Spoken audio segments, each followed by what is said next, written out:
What's up, everyone? Welcome into the Cannonballs podcast. As always, I'm one of your hosts, Dane Cannon. Co-hosting with me today is... Hey, everybody. Jake Bowles on the mic, 1, 2. And guys, we got a great episode for you today. This is post 2023 NFL draft. A lot to talk about, a lot to break down. Jake and I are going to take this a different direction than a lot of people. We will break down every single team in the NFL, all 32 teams, and we'll break them down by one at a time, but that's going to be later. So this episode, we're going to kind of be talking about some rumors, or not rumors anymore, but some news that happened around the NFL, especially with a Lamar Jackson. We'll break that down for you.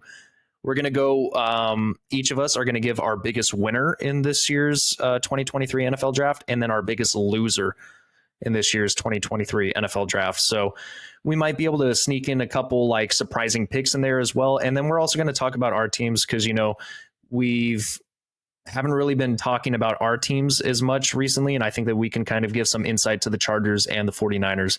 So guys, like, comment, subscribe, follow us on our Instagram at Cannonballs with a Z _podcast. Jake, do you have anything to add before we get going? No, I mean, we could just get right into it. The Lamar Jackson news broke an hour before the draft, and actually, I don't even have the details of his contract, but Lamar Jackson is the highest paid player in the NFL right now. I know he has $185 million guaranteed.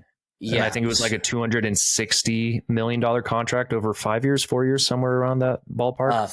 5 years. So, he signed on Thursday, 5 years, $260 million and 185 guaranteed, 52 annual salary. So, geez Louise, man. I mean, I had a feeling it would eventually get done, but I did not think he would become the highest paid player, let alone quarterback in the NFL. Congratulations, I will say. Mm-hmm. I think Lamar Jackson is one of the most unique talents in the NFL, probably since Michael Vick.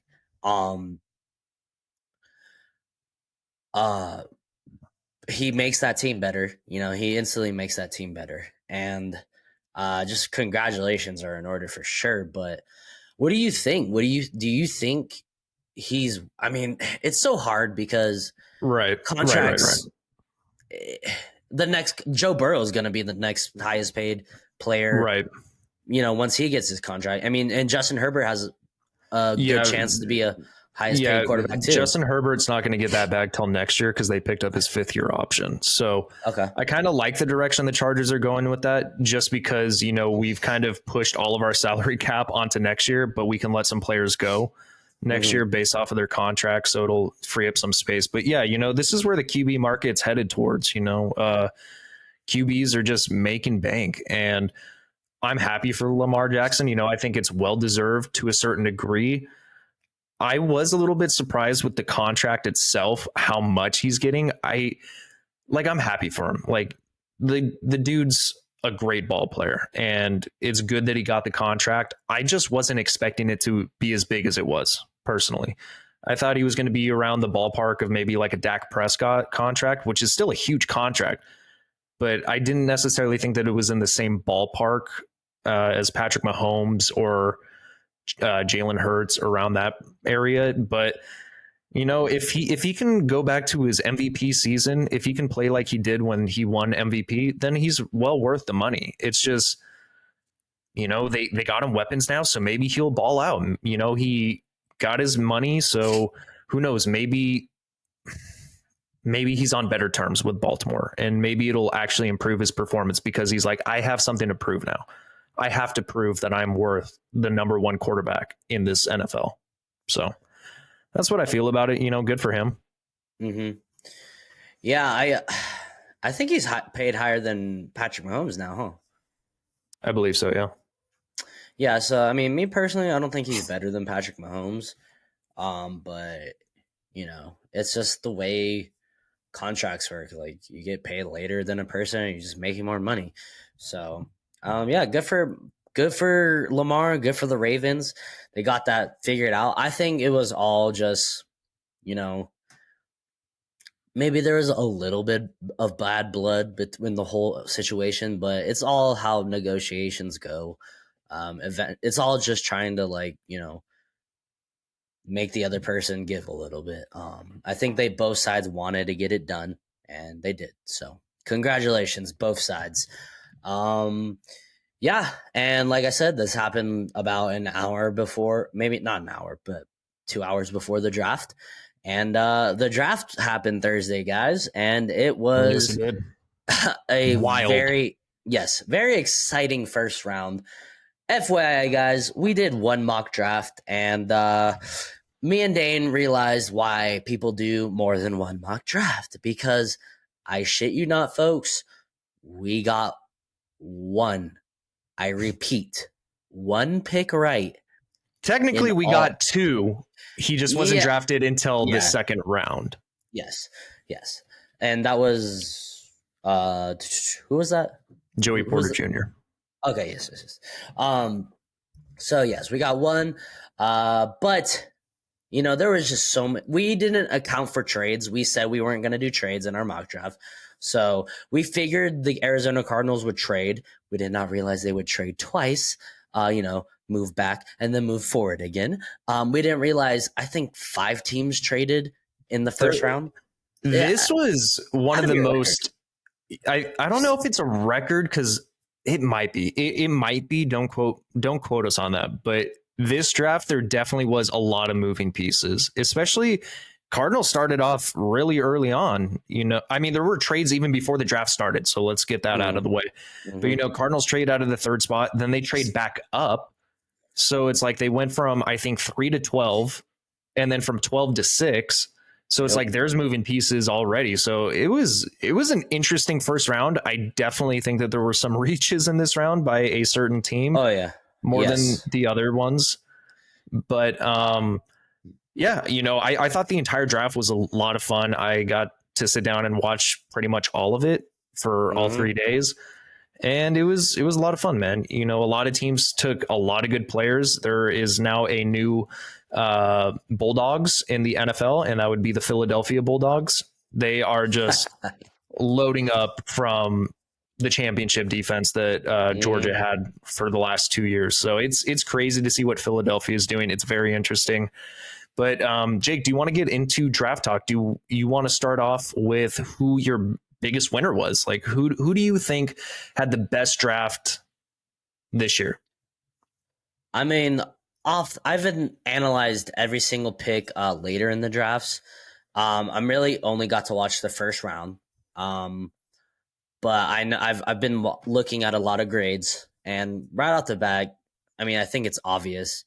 The Eagles won the draft. A Super Bowl Super Bowl not losing. I don't want to say losing. Super Bowl appearance runner-ups. Team. Yeah, Super Bowl runner-ups, thank you. They got better. They had probably one of the best drafts, at least on paper, that I've seen in a while. They traded, they wheeled, they dealed. I think they got better. They lost some pieces on that defense, and they, like I said last week, they got what I thought was the best player in this draft, the best defensive player for sure, in Jalen Carter. And then they go and get his buddy Nolan Smith in the late first round, and they just gave it to him. All these teams just gave it to him. Man, yeah. I want to give a pick that I think won besides the Eagles, because I think a lot of people are going to pick the Eagles. I think the Texans had a really good draft right off the bat. I like what they did. They kind of they surprised me a little bit. I didn't know if they were going to go with CJ Stroud. I didn't know if they were convinced. But they went. They probably knew they weren't going to get Bryce Young. Unless Carolina was sold on, the rumors of CJ Stroud or whatever, maybe Will Levis. But I'm pretty sure the Texans knew they weren't going to get Bryce Young. So they got what they thought was the second best quarterback. And then they traded up back-to-back picks for the best pass rusher in this class. And I think that's huge. They got to address both sides of the ball. So I think I like the Texans. And unfortunately, my other third team who won the draft is the damn Seattle Seahawks. They had a great draft too. They're one of mine. So if we're gonna do three, I definitely would include Seattle in there. Seattle had a great draft, in my opinion. Yeah. So who do you think won the draft, Dane? It's tough, man. I will say this. I think a lot of teams actually had a really solid draft. I'm going to go a little bit different direction. I agree with you. I think Philadelphia had an amazing draft. But I actually think that the Pittsburgh Steelers had a better draft, in my opinion, from where they were to where they are now. Broderick Jones maybe not be the best tackle in the class. I had Paris Johnson higher, but that's a solid addition. They needed that pick. They got a steal in Joey Porter Jr. in the second. They got another steal in Darnell Washington in the fourth. It was either third or fourth. He was picked 93. They got a great defensive tackle in Keanu Benton. They got Nick Herbig. They're bringing brothers together. I think they had a solid draft. I really like the Pittsburgh Steelers draft. Obviously, you talked about the Eagles. They took one of my guys, Sidney Brown from Illinois. I love him as a prospect. I think he's a thumper. If I was going to give a third one, it's tough because I'm kind of stuck between a couple picks. I probably would have had New England in there, but then they started doing New England things later in the draft. I think that they had an absolute steal in Christian Gonzalez at 17. Oh my goodness. But then they started kind of just going downhill a little bit. So I don't think that I'm going to include them. I actually really like what the Rams did, especially since they didn't even have a pick on day one. But, Steve Avila, he was one of my top guards. I loved him. I love Byron Young, the edge out of Tennessee. That's a huge pick as well. They got Stetson Bennett. So now they have back-to-back Georgia quarterbacks because Matt Stafford was a Georgia quarterback. I think that's fun. I like that a lot. They got LaDainian Tomlinson's little cousin, Travius Hodge Tomlinson, I think is his name, cornerback from TCU. I like the direction they went, man. They addressed their offensive line. They got Warren McClendon Jr. from Georgia. They addressed their defensive line, Byron Young, Kobe Turner from Wake Forest. Who else did they get? They got someone else on the offensive line. Well, Steve Avila. Maybe I'm thinking of someone else, but yeah, I really liked what the Rams did also. I think that they made some good additions, and yeah, man. If we're going to be honest, just as another addition, I think the Colts actually had a really good draft too. I think the Colts had a solid one. It's kind of TBD on Anthony Richardson, but Julius Brents, he's a great cornerback out of Kansas State. Josh Downs, he's a speedy wide receiver. They got him in the third, I believe, which is great. Not as high on Blake Freeland, but they got an absolute steal with Darius Rush, the cornerback from South Carolina. They got him, I think, in like the fifth, maybe fourth or fifth round, which is absolutely insane. So they got some good. Yeah, man, they drafted well. So those would probably be the teams that I think won the draft, in my opinion. All right.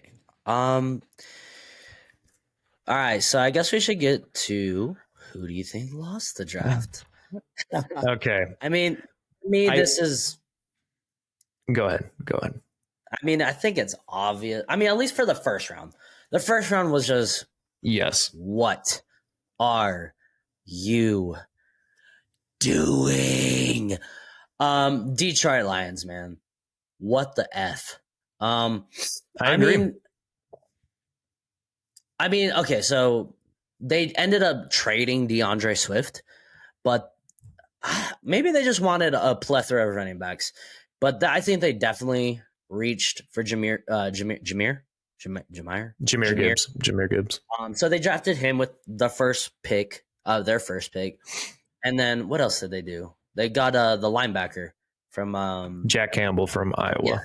Yeah. So, my opinion, both kind of reaches. I think. Oh, they're huge reaches. I mean, I understand if you're going to draft these players regardless. I think that they were linked to these players, but I guarantee Jack Campbell would have been there in the second round.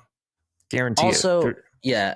And also, Dalton Kincaid was still there on the board for the Lions. Yeah. I think they could have. I mean, they addressed tight end later. I forget who they got. Sam Laporta. So, decent. I mean, excuse me. I think they had a solid second day. I will say that. But they had a terrible first, a solid second, and then an average third day. Yeah. So, I don't know. I think they could have just made that offense disgusting with Dalton Kincaid. I mean, I'm not going to take anything away from Laporta, but I think he was decent. I was kind of hoping he would fall to the 49ers. But man, I would have liked Kincaid to the Lions, to be perfectly honest. I would have also. I mean, I think it's very interesting that, I mean, I'm not speaking on Detroit right now, but how far Kincaid fell, and he ended up in Buffalo, where they already have Dawson Knox. Didn't they just sign him to a contract as well? So I think that's a little bit interesting. I think that there would have been a team with a better fit for Dalton Kincaid. I mean, I understand that Josh Allen, in the passing, air raid, attack, give him weapons, but you also do have a player who can do that in Dawson Knox, and he doesn't get the ball as much. So I don't know, man. I agree with everything you said about Detroit Lions. I think I love the talent of Jahmyr Gibbs. I really do. I just think that the positional value of a running back at 12th overall, I mean, you had Bijan go 8th. So maybe they were under the impression that they have to move up and get Jahmyr Gibbs now, or another team's going to take a chance on him. That's a possibility. But 12th overall is a reach for me, in my opinion. I love the talent. I just think that you could have gotten him early second. Jack Campbell definitely is a reach. Yeah. But I think that they got a steal in day 2. You get Sam Laporta, a great tight end from Iowa, and then you get Brian Branch, who I don't know how the hell he fell to pick number 45, which is absolutely insane to me. I thought he was a first round lock, in my opinion, because he's got the talent for it. So I think they had a great second day. And you also get Hendon Hooker, who's a solid backup quarterback. And I think that he can learn from Goff. He's dealing with the ACL injury. So I like it. I like their second day. But then Broderick Martin, Western Kentucky defensive tackle, I'm not huge on. I think you also got Colby something guard from William and Mary. I wasn't huge on their day 3. It didn't blow me away. Their day 2 was the best they did in this draft. So right. Overall, I think that it's one of the lower ones. I would probably grade this like a C, just because if it was day 2, A. I think that's an A draft, just day 2. Mm-hmm. Day 1, I think, is a D. If I'm going to be real, I love the talent, but they're both reaches, like big time reaches. And then day 3, I'm not huge on. So yeah, overall, I'd probably give it like a C, maybe a C plus. Give them the benefit of the doubt. I'll give them a C plus. Okay. What was the most surprising pick for you? It has to be Jack Campbell, man. When I saw it, okay, so I'll give 2. Jack Campbell for me was just such a reach. It was so unexpected because there's so many more positions that you could address, especially since they addressed linebacker last year. So it was kind of a shock to me, but whatever. The other one is Emmanuel Forbes. I love the talent of Emmanuel Forbes for Washington. Yes. I love his, coverage ability. He's a playmaker. He's an interception ball machine. I get all that. You still had Christian Gonzalez available, and you went Emmanuel Forbes, who's 160 pounds. I just don't know if it's going to translate to the NFL. Like, how is he going to play any kind of press? Is he going to be able to do press? Is he going to be able to physically compete at the next level? I think that he possibly could. I think he's got to put on some weight, though. I have a hard time seeing him competing at the NFL at 160 pounds, especially if it's in the run game. He's going to get mowed over by these running backs. This isn't college anymore. So that was a surprising pick to me as well. That one was surprising because Christian Gonzalez went right after him. Yeah, I mean, Christian Gonzalez has the size. He was, he was the number one cornerback on a lot of people's boards. He was not my number one cornerback. I wish the Detroit Lions would have went with him. Got that pick right, but yeah, that one was surprising.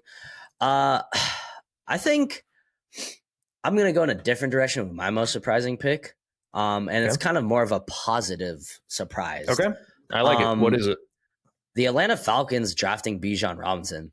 I don't know why. That is a big surprise. Yeah, I don't know why I didn't think of the Atlanta Falcons. And they were like the number 3 team in rushing last year.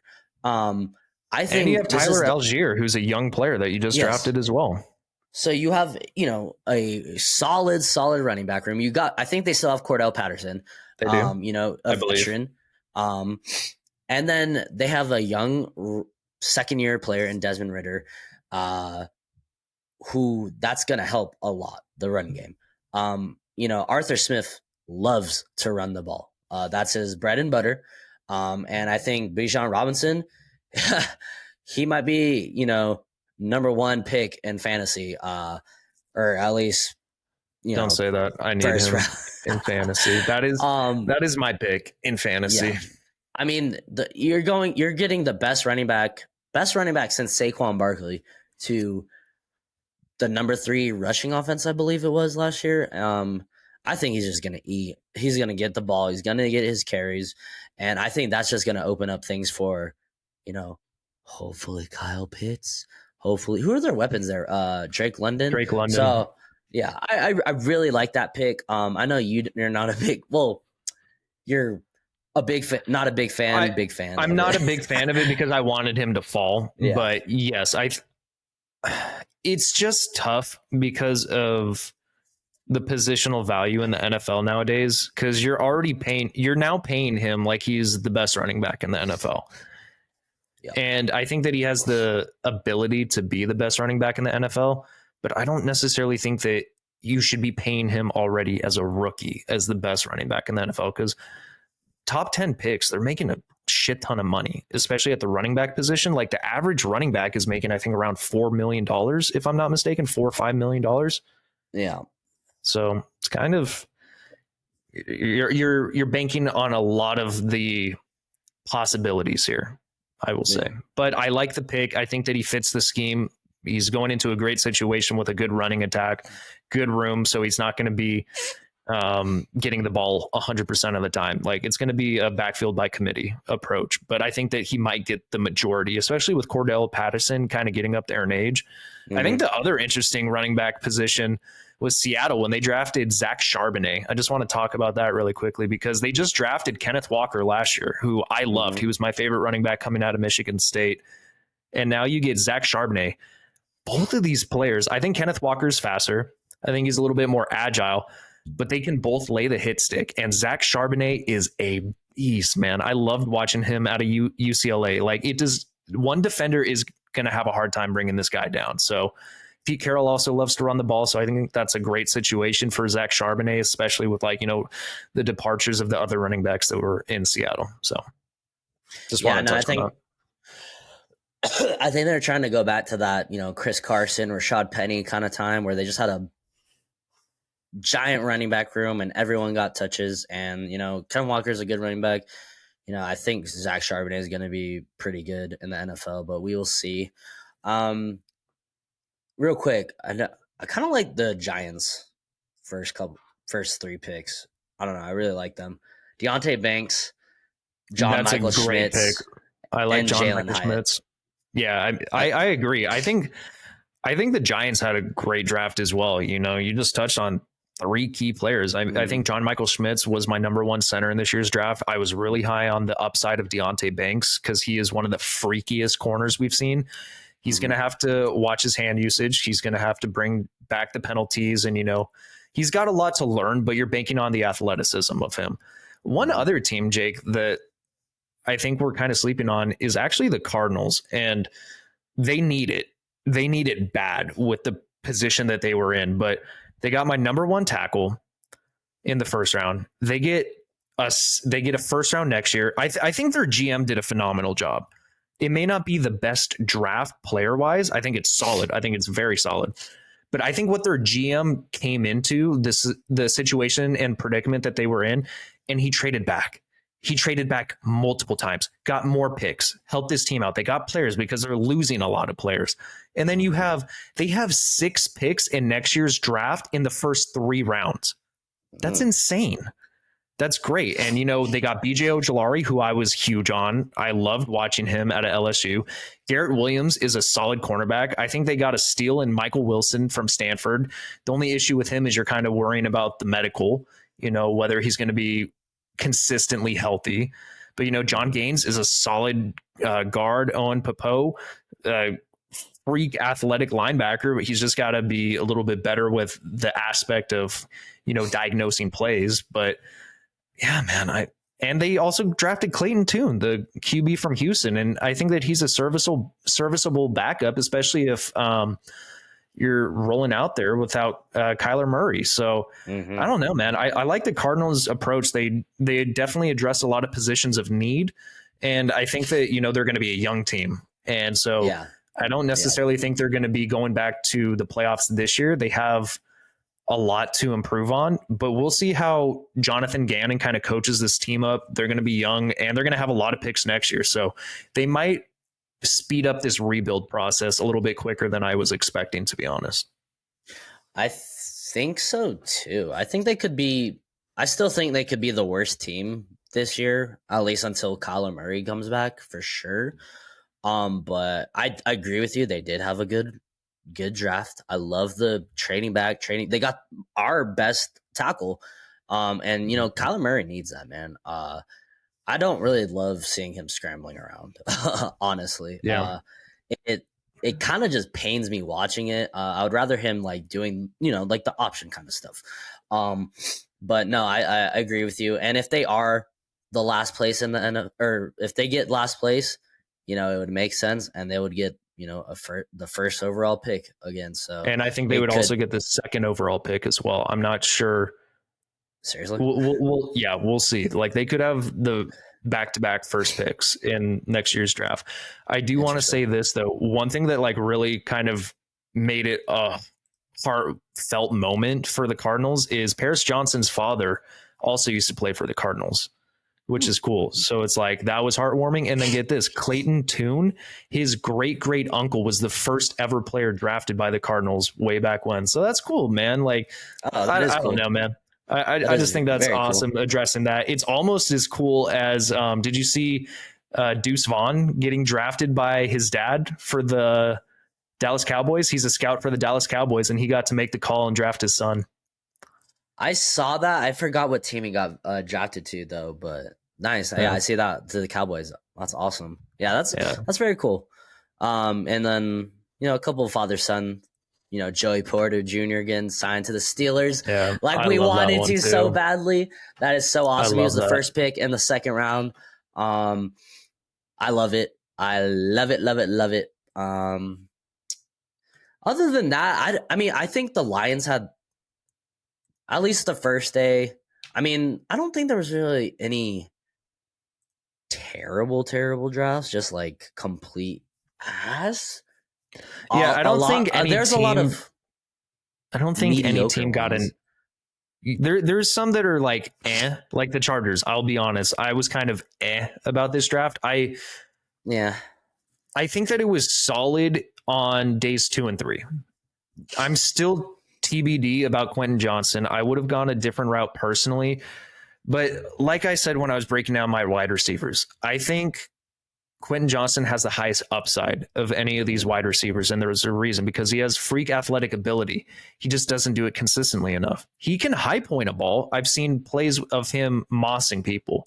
But then you also see the other side of the same exact play where he just stands there and lets the ball come to him, and then it gets intercepted. So he's got to clean that up. I think he's going into a great situation with Mike Williams, who's a master at high pointing a ball. Keenan Allen's a master technician when it comes to route running. So he's going into a good situation. He's got a great quarterback throwing him the ball. But I'm curious because the Chargers seem to kind of bank off of a lot of upside potential with their first 2 picks. Because like Tuli Peloto out of USC had, I think he led the National Football League in sacks last year with 13 and a half. Shit. The only thing is he's 20 years old. He's young as shit. He's got to develop quite a bit, but I think he's going to learn from Khalil Mack and Joey Bosa. So I think they're kind of banking on these upside potentials, which is why I'm not as high, because they're not going to be like the most productive, in my opinion, year one. Mm-hmm. So that's why I would grade it a little lower. I'd probably give it like a B-. Like I don't think it's as bad as the reaches, because they address positions of need. Like they draft premium positions in wide receiver, which I appreciate. They went edge, which I appreciate. And, you know, day 2, I actually really liked the Chargers day 2. I think Tuli Peloto is good and all, but I love their pick in Dayon Henley. I love that pick. Dayon Henley. Oh, okay. Yeah, he's a linebacker out of Wazoo. Nice. Yeah, I say they drafted 3 TCU players. Pretty interesting. When TCU. Yeah, I'm not gonna lie. When they drafted Max Duggan, that was just comical to me. I laughed so hard because I was like, why? I mean, yeah, I get it. He could be a serviceable backup. Maybe he can talk to Justin Herbert about how Quentin Johnston and what was our 4th round pick's name? Darius Davis, I think. Darius Davis, yes. Yeah, how they like to run routes. You know, I will say, since we're talking about the Chargers now, Darius Davis was the biggest reach for me, in my opinion. I understand why they did it, though, because we lost our punt returner, we lost our kickoff returner, and this guy had 6 total touchdowns on 1 kickoff touchdown return and 5 punt return for a touchdown, which is impressive. He runs a 4.36 40, so he's fast. Like, we can utilize him in that, but he's small. He's 5'8", 165. Also, he's a Tank Dell. So it's interesting. I think that was the biggest reach. I really love Jordan McFadden. I think that's kind of a steal. I would have put him in maybe like the 3rd or 4th round, because we're going to transition him to guard, so that's solid depth piece. Scott Matlock, I like out of Boise State. He was rising up draft boards. And then Max Duggan, I could give a shit less. I mean, whatever. Whatever. I will say this. When the 49ers drafted Brock Purdy, I said, why did we draft the quarterback? We just drafted Trey Lance. And you know what? You never know. I always say you're only as good as your weakest player. So maybe he'll contribute somehow. Hopefully not. But hey, maybe he'll just make Justin Herbert compete more. That's a good point. Yeah. I like that. Keep him on his toes. Give it an optimistic perspective. Yeah. As far as the 49ers, man, there's a couple of picks. I've already started, watching the highlights, and there's a couple of picks I'm pretty excited for, actually. Definitely question the Jake Moody pick with the number 99 pick. I understand what they were thinking. Try to get like the best kicker, but like in the 3rd round, that's a little bit of a reach. No one is going to go kicker that early unless it's New England. New England traded up to get a punter. They traded up to get a punter, and then I think they also drafted a kicker, which is crazy. Yeah. Like, what was his name from years ago? The kicker that was drafted and then was a total bust. Robert Agoyo or whatever his name is. For the Bucks. Yeah. Yeah. And then he went to the Chargers also. So it's like, I know, like, that's why I don't think you should draft kickers. Yeah. That's just my opinion. Cause I think you're wasting. And then also, like, when the Bills drafted, what was his name? The punter. Was it Ariza? Is that how you say his name? The one who got charged with Trevor? I don't remember. But we didn't even get to see him because of like the criminal offense against him. It's like, I don't know, man. And then it's a wasted pick. Yeah. But I will say my favorite pick for you guys was Jair Brown. Didn't have the best pro day, didn't test the best athletically, but bro, he is a thumper. And you saw it against Utah.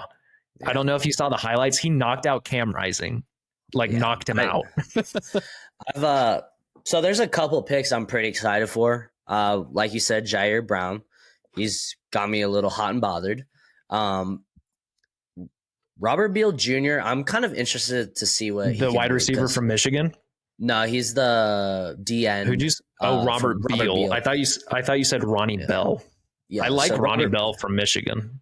Yeah, I'll get to him. But Robert Beal, I'm kind of excited to see what he can do. I've seen he's going into the best. Yeah, he's going to the best one of the best situations. And there's a clip of the D-line coach like personally calling him when they drafted him. He's like, "Hey, I've had my eye on you. I'm really excited to see what you can do." So, I mean, this guy knows way more than I do. So, I'm pretty excited about that. Also, D Winters from TCU. Bro, have you seen the highlights for this guy? I have. Yeah. Dude, the linebacker, right? Yeah. If he does not look like Fred Warner's, like, he looks like Fred Warner out there. He looks like him out there. He's kind of like that not skinny, but like, leaner frame, flies to the ball, runs 135%. I'm excited for him. And then, I mean, on the offensive side of the ball, Braden Willis and Ronnie Bell, I'm excited for those two. Cameron Latou, I remember watching him a little bit, watching Alabama games. He's like a big dude. He's a big tight end. Yeah. He can get the job done, but I think he's definitely going to be backup. I don't think for sure. he's. I mean, no one was going to replace George Kittle. I think what happened in the NFC Championship game, because pretty sure that was a backup tight end blocking Brandon Graham that got Brock Purdy hurt. So I think they wanted to definitely address that backup tight end position. But yeah, I mean, nothing crazy. We didn't have a pick until the freaking, like I said, the 99th round. You can't really have a super crazy draft or unless you trade up to get it. But they've done that for the last couple of years. They've had trades. So, I wasn't really expecting a whole lot from this draft. But the thing with the 49ers is they're known for getting like 4th and 5th round gems and just building them into superstars. So I'm excited to see what these guys can do. I will say, Michael Mayer dropping to the 2nd round, I'm shocked. I'm absolutely shocked. I'm very upset about it too, because he's going to the Raiders. He's going to a division rival, and he's probably going to be the starter now. Darren Waller's not there anymore, so I love the Raiders' first 2 picks. I love them. I love Tyree Wilson. It scares the shit out of me. The only thing that I'm happy about is, we have Rashawn Slater coming back. So I think Rashawn Slater, if he's able to get under Tyree Wilson and get the leverage that he needs, he should be able to stop him. But Tyree Wilson is just so freakishly athletic and long that, he might be able to get around Rashawn Slater. So it does scare me. And pairing him up with Max Crosby, God damn it. That is terrifying. Yeah. Man. Yeah, the draft is over. If you guys... Oh, okay. Sorry. I didn't want to close it out too early. Will Levis dropping to 33rd. I thought... That's a steal. That's a steal in my book. I thought the Titans could have taken him at the 11th. Or what was it, the 11th? And something like that, they waited until the 2nd round. And that's who was their steal. first round pick? Who was their first round? Peter Skoronski. So... Yeah. Which, so you got him Taylor a good Lewan, tackle or a guard, and then you're going to get a possible future franchise quarterback. Mm-hmm. So I like it. What else? Is there any other ones? Any good drafts that we can talk about?